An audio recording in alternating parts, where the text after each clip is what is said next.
When people say to me, how are we going to be sure that Georgia gets it right after what we saw with the presidential election and the outcome? I say there are people like Tom Price. There are people like Doug Collins. There are people like Ted Cruz, Lindsey Graham. There are a lot of people fighting for election transparency. All eyes are on Georgia. It is a huge deal. And when I read about the progressive district attorney in Los Angeles, the newly elected DA there, who's throwing out cash bail. I remember the video of a thug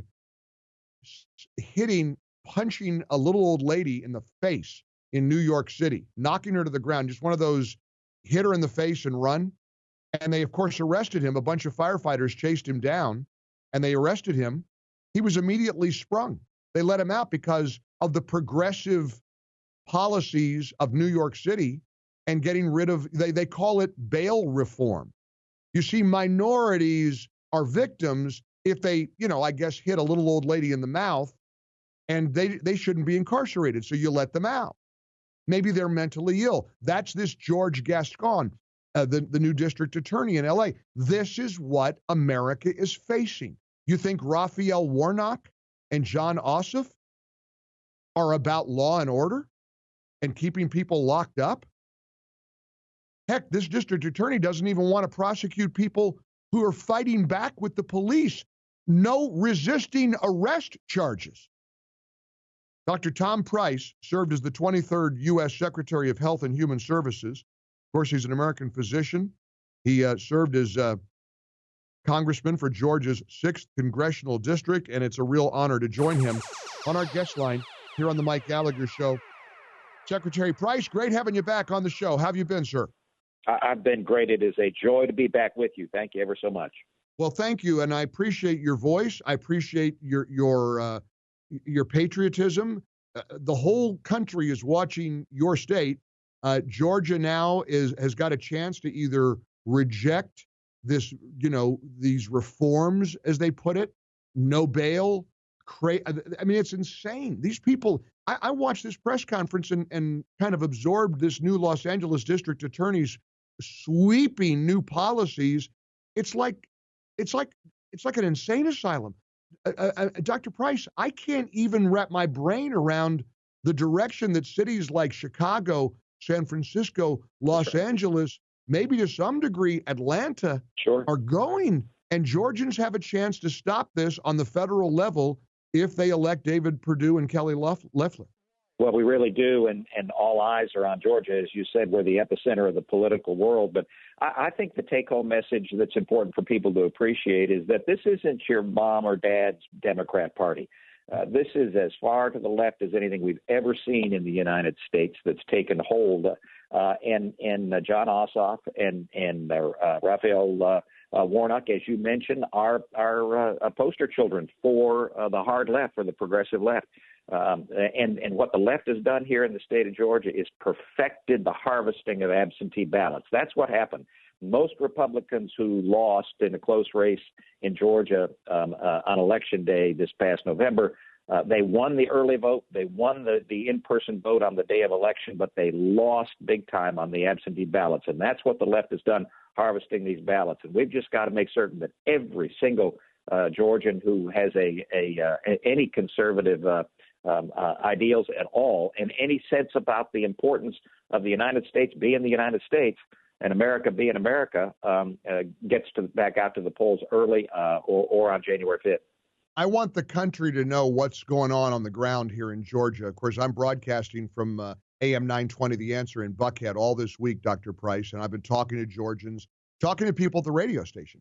Everybody at the radio station has been called by Stacey Abrams' organizations. That's right. Stacey Abrams has got a ground game and a machine underway, just like she did on November 4th. They've got an election process. Everybody here was called. Hi, have you registered to vote? Says the person on the phone. Calling cell phones. They've got people's cell phone numbers. In fact, one of the people here at the radio station, they called his wife's cell phone asking for him. So he thought it was a little interesting that his name was on her cell phone, but asking him by name, Have you registered to vote? Well, yes, I have. Have you decided who to vote for? Why, yes, I have. We hope you'll consider John Ossoff, and let us tell you why. He's a moderate. He's a good guy. That's right. I mean, Dr. Price, this is a massive machine, and I'm obviously very worried that Kelly Loeffler and David Perdue's machine isn't quite at the same level as Stacey Abrams. Well, I remember Stacey and the left have been at this for years. This has been going. Yep. They aren't new to this game, and they've been working on this strategy for years. And as you may have seen in the local Atlanta paper today, the Atlanta Journal-Constitution, there's an article about what they've been doing on the ground with neighbors, working neighbors, and getting folks who likely would never have any interest in voting to vote their way. And it's akin to a push-poll, basically. But it's a harvesting of absentee ballots that we've never seen in this state, and they've kind of leapfrogged conservatives and Republicans with this strategy, and we need to. That's why we need every single person. You know, the adage in runoffs is that if you just get your folks back out, you win. And I think that's probably true in this one, but it's going to take every single person who voted for Kelly and for David in November to get back out and vote again for these runoffs. Let's talk a little bit, Dr. Price, about the 800-pound elephant in the room, and that's the legitimacy of the election. Fraud, nefarious activity. We talk about vote harvesting, absentee ballots, mail-in ballots, all of these shenanigans. It's literally, I mean, you understand, to normal people, it's very, very difficult to accept none of the Democrats winning in the 27 toss-up races, the president with a 95% approval rating within the party, millions more votes cast for him than in 2016. You and I both know millions and millions of Americans, including Georgians, don't believe in the integrity of the 2020 election. What do you say to that? And what do you say to people who are really, really desperately worried that here in Georgia, thanks to the shenanigans of folks like Stacey Abrams, they're going to cheat and steal this from Kelly Loeffler and David Perdue, too? Well, a couple points. One is that if there is fraud on the massive scale that's been alleged, then I believe in our system. And I believe that the judicial system would recognize that there was evidence of such, and we would hear about that or learn about that. Now, there have been all sorts of cases that have been brought, and not a single judge has said that there's any merit to them. That doesn't mean that there weren't shenanigans out there, because there's shenanigans in every election. What it does mean, however, is two things. One, a preemptive surrender, saying that you're not going to vote because you may not trust the outcome of the election, is insanity. You've just got to participate. The other side, the left, is jumping up and down with joy when they hear folks on the right say, "Well, I don't think I'm gonna vote." That's just craziness. You're giving the left, you're giving the Democrats everything they hope you'll do. They want voters to be demoralized. They want people to stay home. That is a disaster. And like you said, it's stupid. It's idiotic. It's part of the left strategy is to demoralize and intimidate folks into doing what they want. And so don't fall into that trap. This is a trap indeed. And so you've just got to get out and vote. Second is that we need to up our game. The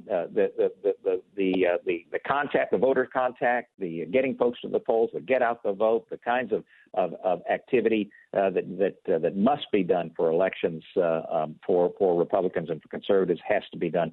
And then finally, it's important that the legislature, when they get back in session in January, review all of these rules. My sense is that the rules on absentee ballots have become way too lax. I'm all for absentee ballots for somebody who's ill, somebody who can't get to the polls physically, somebody who is absent from the state. But unless you have a reasonable excuse for not being able to vote in person, we have 3 weeks of early voting in person. If you can't get to the polls in 3 weeks or on election day, then you aren't interested in voting.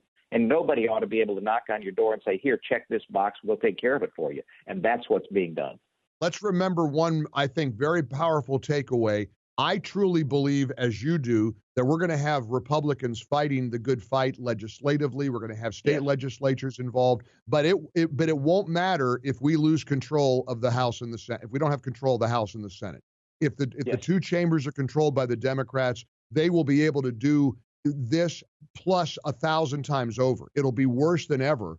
We've got to maintain control of the U.S. Senate if we want a chance, if we stand a chance, Dr. Price, and that's why it's up to Georgia. And I am grateful for your voice, and I'm grateful for so many people who are fighting hard. If anyone needs any reason to get to the polls, just listen to what Chuck Schumer said. That is that we win Georgia, and then we change the country. That you mean chills up and down your spine? You mean this, Secretary Price? We say Georgia, and then we change America. Can't play that too often. That's their rallying cry, and that ought to be ours too, Dr. Price. Keep fighting the good fight. Amen. Great to have you on the program, sir. Take care, Mike. God bless you. God bless. All the best. Dr. Tom Price joining us, a great guy, great Georgian, and fighting the good fight on behalf of America. It all comes down to Georgia.